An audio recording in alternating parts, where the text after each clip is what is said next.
You think you know the story of the Sister Wives catfish scandal. You think it's just a sad, pathetic tale of a lonely woman looking for love on the internet and getting tricked by a random stranger. But what if I told you that is the cover story? What if the destruction of MERI BROWN wasn't an accident, but a coordinated, calculated hit? For years, we've watched ROBYN BROWN play the sobbing peacemaker, the one who just wanted the family to stay together. But when you pull back the curtain on what happened in 2015, the evidence points to something much darker. We aren't looking at a simple catfishing incident anymore. We are looking at an inside job, a conspiracy so deep and so personal that it changes everything we know about why this family actually fell apart. Before we dive into the twisted web that links ROBYN directly to the person who destroyed MERI's life, I need you to hit that like button and subscribe to the channel. We are hacking the reality TV machine to bring you the truth they don't want aired. And trust me, you do not want to miss the evidence we are about to drop. Let's go back to the scene of the crime. The year is 2015. MERI BROWN is vulnerable. She is lonely. Her marriage to Kody is on the rocks, and she has just legally divorced him so ROBYN can marry him. That is the official narrative. But here is the piece of the puzzle that never quite fit.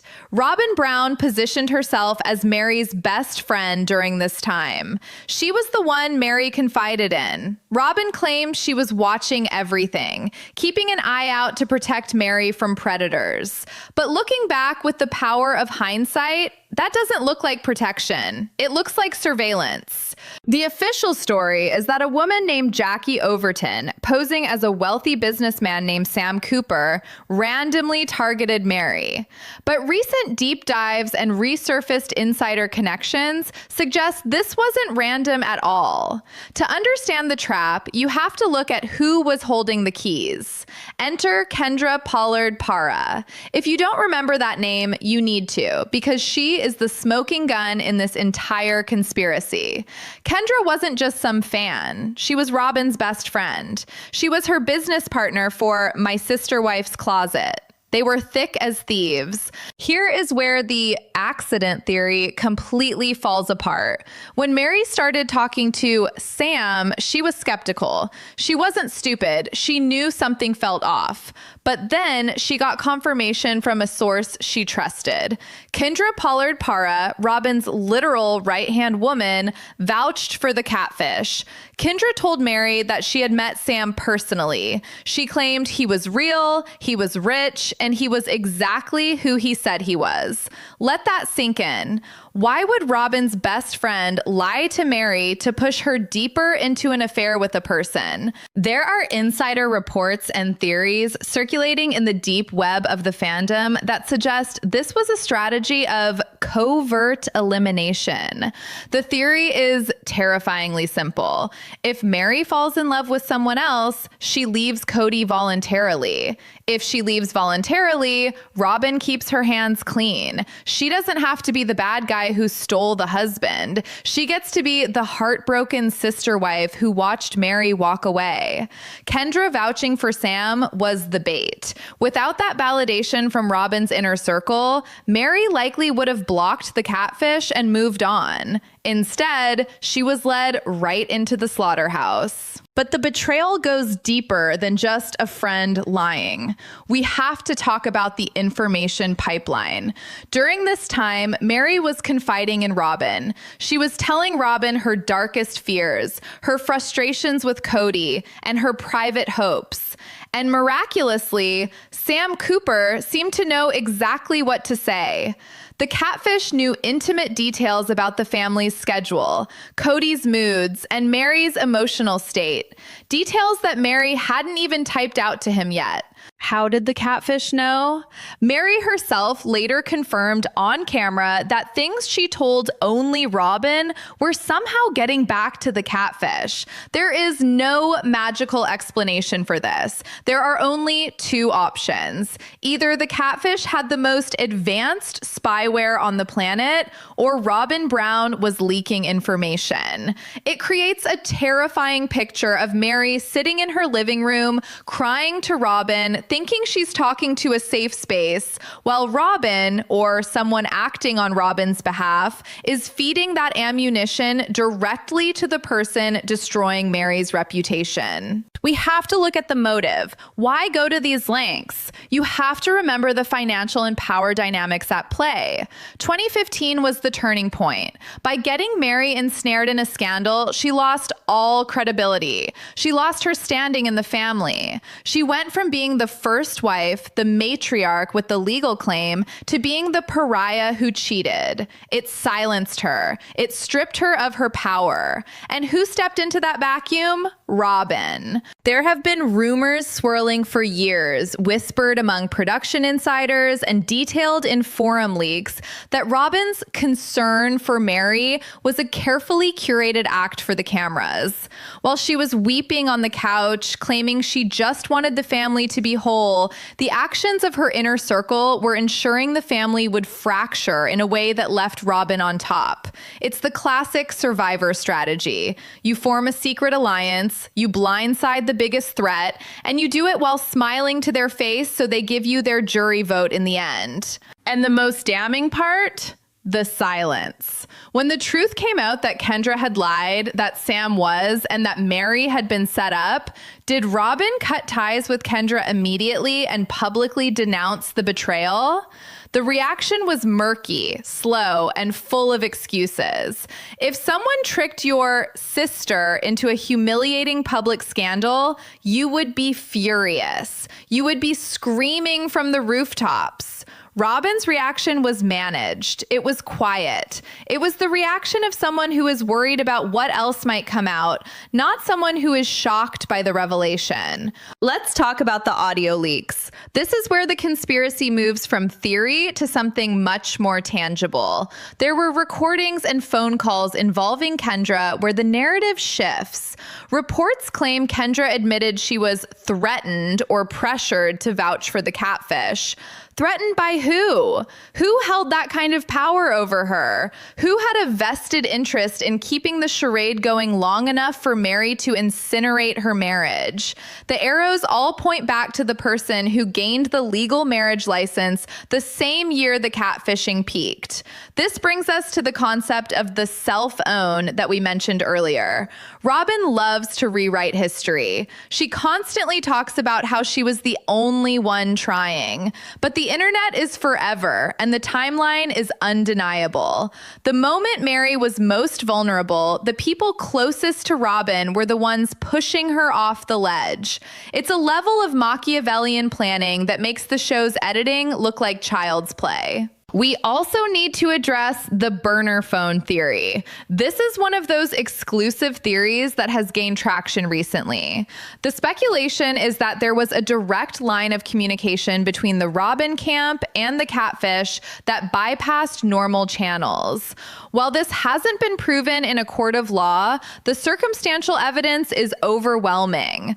The timing of the Sam messages often coincided perfectly with filming schedules or moments when ROBYN needed a distraction. Whenever the heat was on ROBYN, suddenly Sam would create a crisis that demanded all of Meri's attention. It was a remote control for Meri's emotions, held in the hand of an invisible operator. Think about the psychological toll this took on Meri. She wasn't just being scammed out of money or love. She was being gaslit by her entire reality. She would talk to ROBYN, get validation, then talk to Sam and get validation, not realizing they were two heads of the same snake. This is why Meri stayed loyal to ROBYN for so long after the fact. It's the trauma bond. When you are isolated and everyone hates you for cheating, you cling to the one person who claims they still love you. ROBYN knew this. She banked on it. She kept Meri close enough to be useful, but destroyed enough to never be a threat again. But the story gets even darker when you look at how Kody was manipulated during this. The Catfish Insider conspiracy suggests that ROBYN didn't just hide the affair from Kody. She likely dripped poison in his ear about it long before the news broke. By the time MERI confessed, Kody was already checked out. Why? Because the narrative had been shaped for him behind the scenes. He wasn't hearing about a wife in pain. He was hearing about a wife who was treacherous. And who was the faithful, loyal wife whispering these truths? ROBYN. Now, consider the recent updates. With the family now completely fractured, the mask has slipped. We don't see the peacekeeper ROBYN anymore. We see the angry, bitter ROBYN who is mad that her kingdom has crumbled. This behavioral shift validates everything the conspiracy theorists have been saying since 2015. The cruelty wasn't a reaction to the divorce. The cruelty was always there. It was just hidden behind a facade of tears and my sister wife's closet jewelry. The Catfish scandal was the test run. It was the proof of concept that showed ROBYN she could eliminate a rival and get Kody to thank her for it. We have established the players and we have established the motive. Now we have to look at the execution. Because when you break down the timeline of the catfishing scandal alongside the legal restructuring of the Brown family, the coincidences stop looking like coincidences and start looking like a schedule. This brings us to the most critical and devastating aspect of the entire conspiracy, the credibility dilemma. This is the double bind that ROBYN used to strangle MERI's position in the family, and it is a masterclass in manipulation. Picture the situation. MERI is being told by ROBYN's best friend Kendra that Sam is real. MERI is skeptical. She is asking questions, but she is being reassured by the people she trusts most. At the same time, MERI is sensing that things are wrong. She is terrified. She tells ROBYN about her fears. And what does ROBYN do? Publicly, she claims she was confused. She claims she didn't know what was happening. But insider reports and deep dive theories suggest that ROBYN was playing both sides of the fence. She was validating MERI's feelings in private, encouraging her to follow her heart or find happiness, while simultaneously reporting back to Kody that MERI was becoming distant, erratic, and unfaithful. This is the classic middleman strategy. By positioning herself as the only person who understood MERI, ROBYN became the gatekeeper of information. Kody wasn't speaking to MERI. He was speaking to ROBYN about MERI. MERI wasn't speaking to Kody. She was crying to ROBYN about Kody.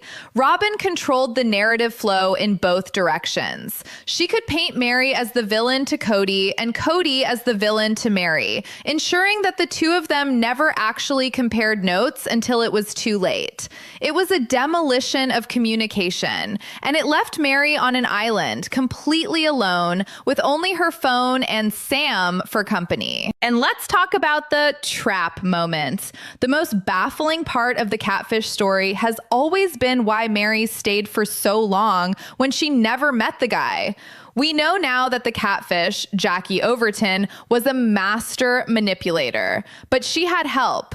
The insider theory posits that whenever MERI got close to walking away, whenever she got close to realizing Sam wasn't coming to dinner, an external force would push her back in. We know Kendra verified Sam's existence, but there are rumors that go even further. There is speculation that the leaks regarding the family's whereabouts were used to convince MERI that Sam had eyes on her. Imagine the psychological terror. You are told this wealthy, powerful man can see you, knows where you are, and knows what you are wearing. You think it's romantic or powerful, but in reality, the person feeding him that location data might be sitting right next to you on the couch. This takes us to the escalating stakes. This wasn't just about love. It was about money and corporate sabotage. We have to remember the state of the family business, my sister wife's closet. It was failing. It was hemorrhaging money.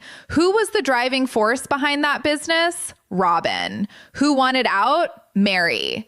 MERI wanted to go back to college. She wanted to expand her horizons. This was a direct threat to ROBYN's dream. If MERI leaves the business, the funding dries up and the workforce is cut in half. The conspiracy theory suggests that the catfishing scandal was a way to clip MERI's wings. By humiliating her and destroying her reputation, ROBYN ensured that MERI couldn't leave. Where would she go? The world hated her. The fans were mocking her. Kody despised her. She had no leverage. She had to stay and beg for forgiveness. She had to keep funneling her resources into the family pot to prove her loyalty. It was financial captivity disguised as penance. ROBYN didn't just want MERI out of the marriage. She wanted MERI's resources without MERI's influence. And that is exactly what she got. For nearly a decade, MERI stayed, paid into the family funds, and had absolutely no voice in the decisions. It was a hostile takeover of a human being. Now, we need to address the concrete example that simply cannot be ignored: the audio leaks. In the years following the scandal, phone calls and voicemails surfaced that blew the lid off the innocent bystander narrative. In these leaks, we hear Kendra, ROBYN's friend, admitting to the pressure she was under. She talks about being threatened. This is a word you do not use lightly. Who threatens a grown woman to lie about an internet romance? The implication is that there was dirt, there was leverage, or there was a command coming from someone she couldn't say no to.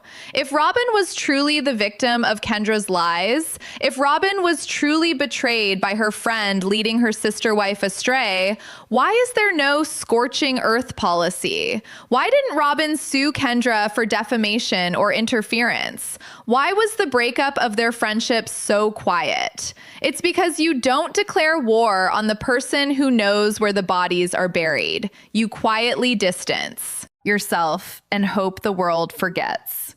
But the internet never forgets.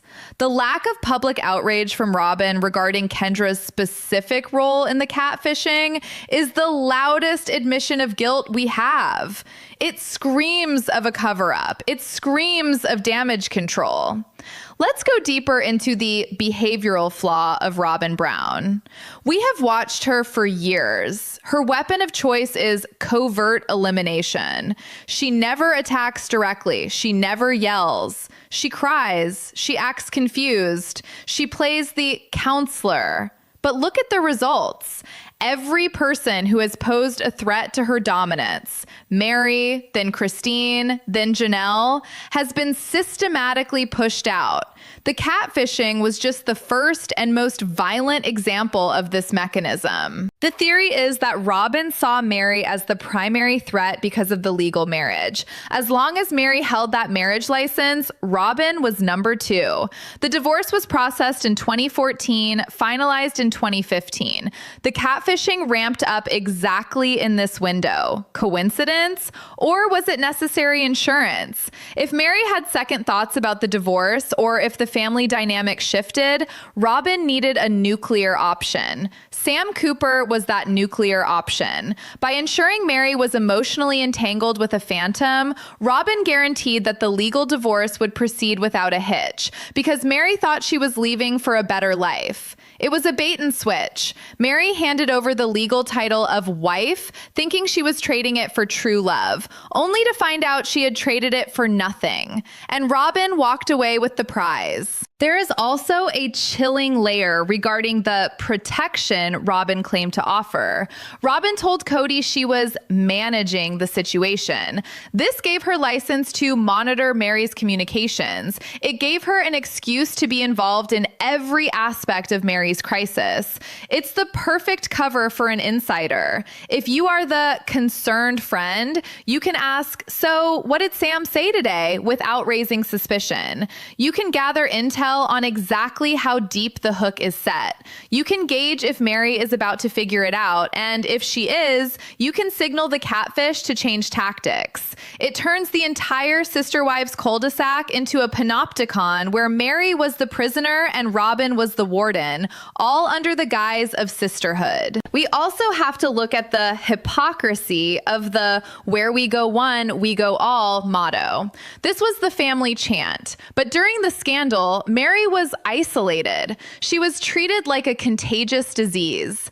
Kody stopped seeing her. The other wives were wary, but Robyn was right there. And this is where the manipulation becomes truly dark.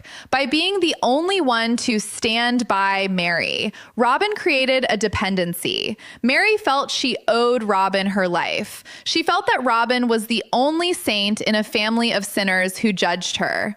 This gratitude kept Meri loyal to Robyn for years, defending her against the other wives and the public. It was Stockholm Syndrome, engineered by the very person who locked the door. Recent exclusive theories from the forums have even suggested that the catfish accounts, the blogs, the Twitter pages, contained linguistic markers that were eerily similar to how Robyn speaks and writes.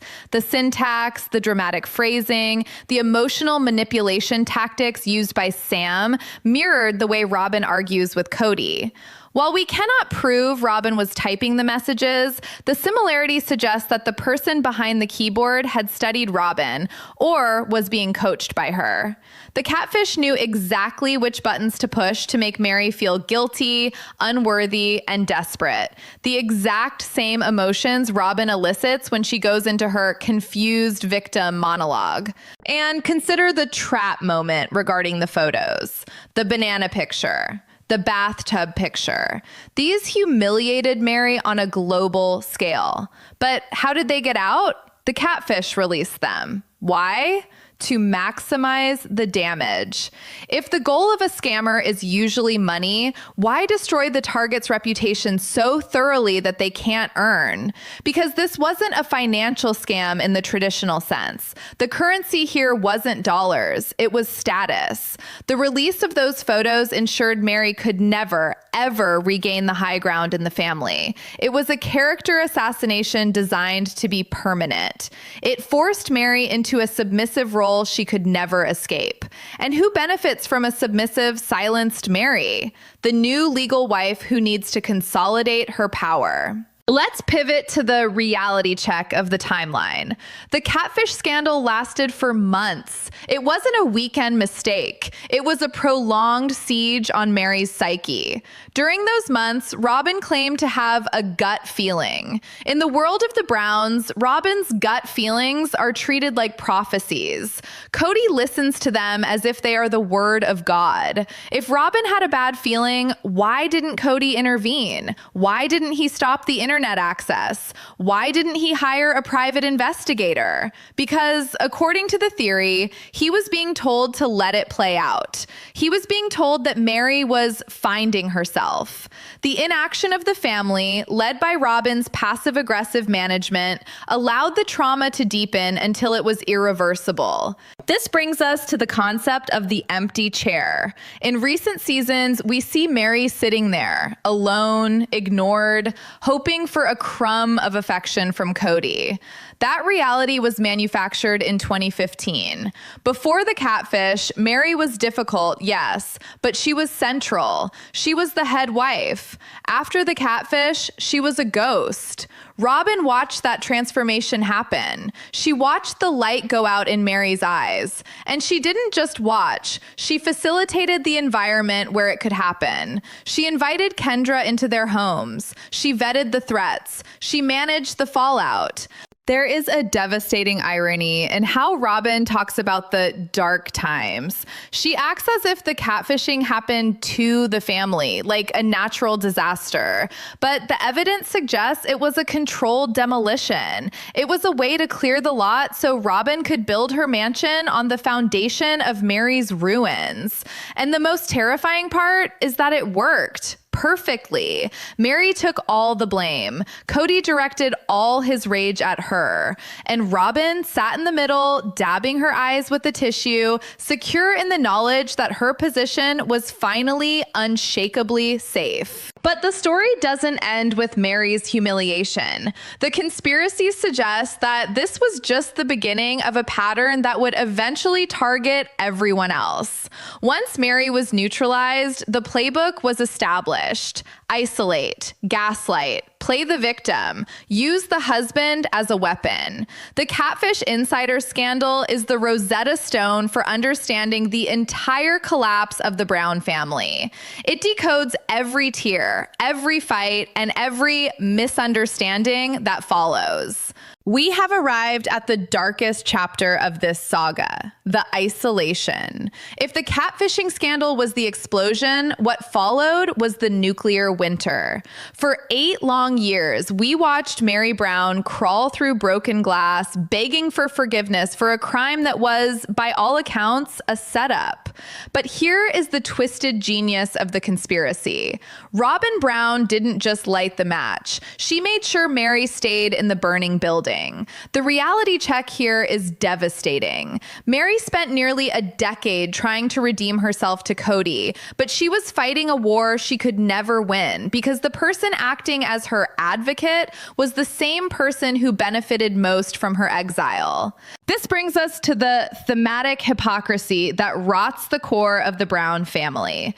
Their motto was, "Where we go one, we go all." But in the wake of the scandal, it became, "Where we go, Meri stays behind." And who enforced this? ROBYN. While Kody was shouting about loyalty and betrayal, ROBYN was whispering in his ear. She positioned herself as the Kody whisperer. She became the translator for Meri's emotions. When Meri would cry to ROBYN, ROBYN would turn to Kody and say, "She's trying." But the subtext was always, "She's broken, she's damaged, she's a burden."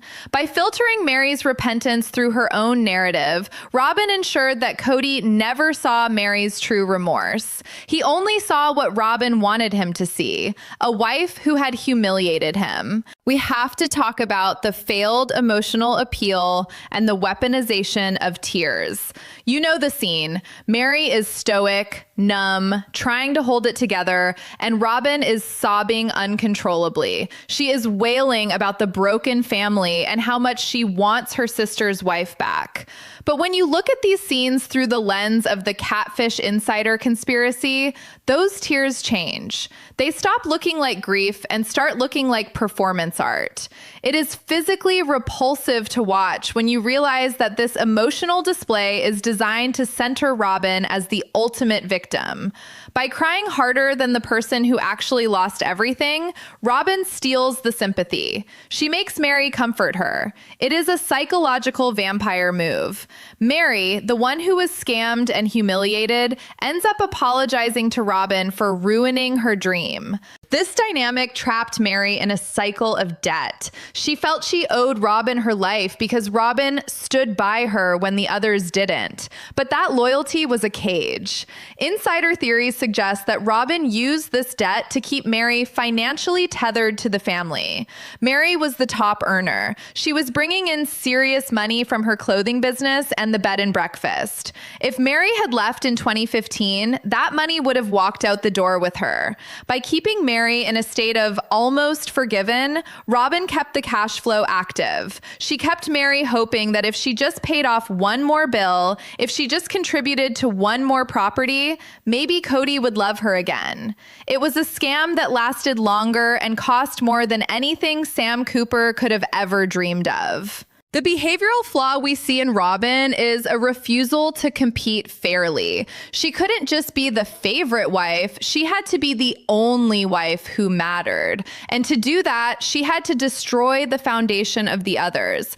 Catfishing was the tool she used to dismantle Meri's confidence. A confident Meri is a threat. A confident Meri has history with Kody, has improved her look, and has her own money. A humiliated Meri is manageable. uncomfortable. She is quiet. She sits in the corner. She takes what she is given. This is why the insider reports claim that Robyn never actually wanted Meri to leave permanently. She wanted Meri to stay as a subservient, silent partner who funded the lifestyle but didn't demand the husband's time. But the plan had a flaw.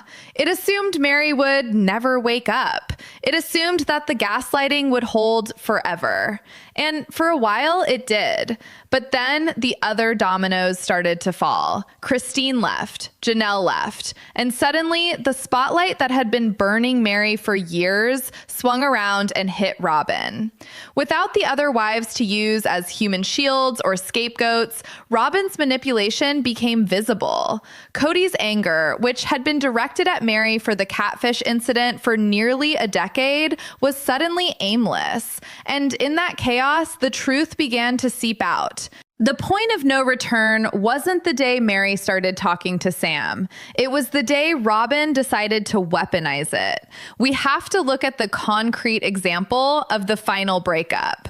When Meri finally, after years of groveling, decided to terminate the marriage, Robyn was furious. She wasn't sad, she was angry. She talked about how they were destroying her picture of the future. It was never about Meri's happiness. It was about Robyn's control.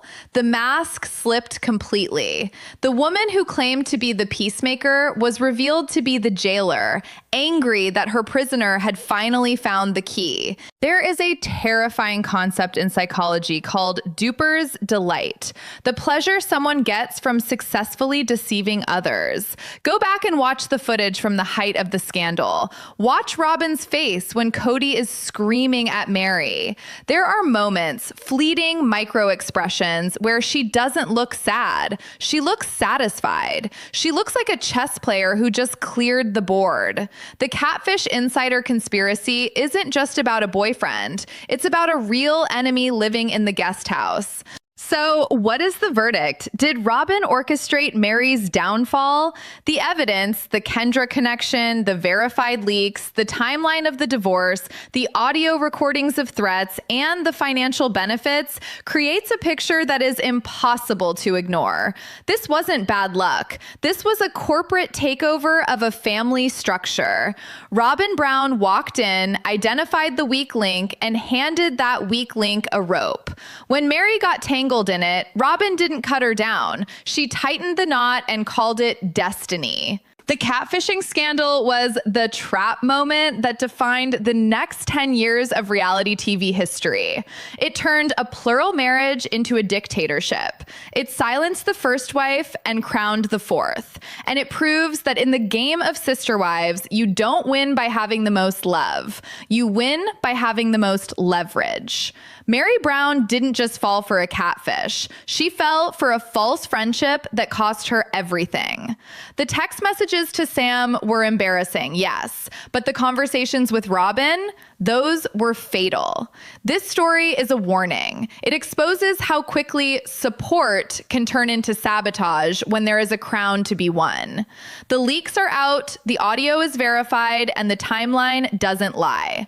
ROBYN Brown might have the legal certificate, she might have the mansion, and she might have Kody, but she also has the legacy of being the architect of her own family's destruction, and no amount of tears can wash that away. If you want to stay ahead of the narrative and get the updates that the network tries to bury, you need to be part of this community. We are digging deeper than anyone else, exposing the lies, the leaks, and the insider secrets that explain what is really happening behind closed doors. Don't let the editing room fool you. Hit that like button right now to support real investigative reporting, and smash that subscribe button so you never miss a verified leak. The truth is out there, and we are going to find it. Thanks for watching, and I'll see you in the next one.